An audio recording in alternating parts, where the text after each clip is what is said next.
Wanted to provide some background for you guys regarding the Baer reading, which is part of reading quiz number 2.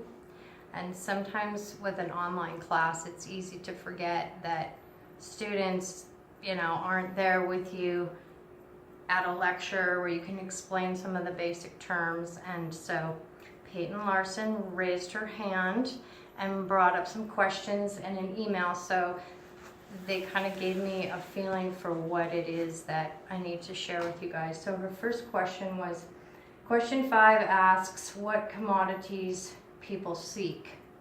So in that question I write, that these researchers, Firot and Dolakia, maintain that people who deem their work to be just a job that they have to do to survive are prompted to find compensation in a culture of consumption. And then I wrote, what kinds of commodities do people consume to find this compensation? And I should have written consumer goods. Commodities are mainly raw materials that are used to manufacture things. Iron or wheat are examples, but sometimes basic consumer goods like cell phones or cars count as commodities. It just depends who's talking about it, because there are things that are needed to sustain the economy regardless of a brand or a special feature. So I should change that to read consumer goods. So I hope that makes more sense. She also asks about question 10, why is a recession a problem to workers, is the question. And then she writes, is it that employers do not feel responsible to aid their employees? So first of all, recession. Most narrowly, recession is a slowdown of the economy. More broadly, it's a crisis that's caused by the inherent tendency of capitalist production to exceed demand.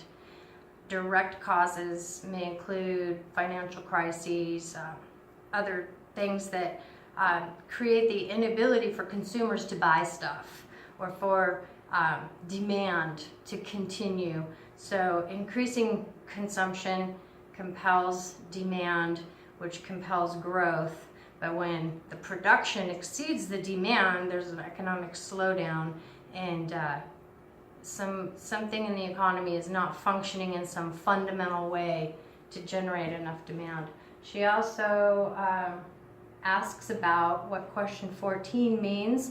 She says, are you asking why there are differences in footprints between locations? And she has some other questions, so it seemed to me that it wasn't clear. Question 13 asks, what are the productive areas measured by the ecological footprint measurement? So these are cropland, grazing land, forest, fishing grounds, built up land, and the land area required to absorb carbon dioxide for fossil fuel usage.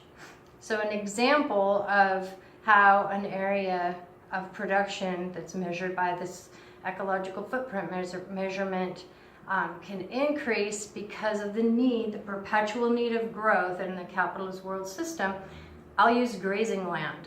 So the need for more and more grazing land is driven by the need for economic growth.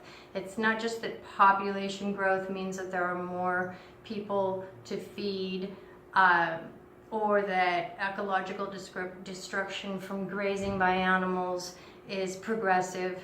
It's that privileged people like ourselves, we demand more and more meat. Like per capita in the US, we eat more meat now than we've ever eaten before. It's because those who sell meat want us to eat more meat. It's just the nature of capitalism, and it's that logic of the capitalist world system. So I hope these things help. Thank you to Peyton for raising her hand. Always let me know if you have questions and I'll do my best. Thank you.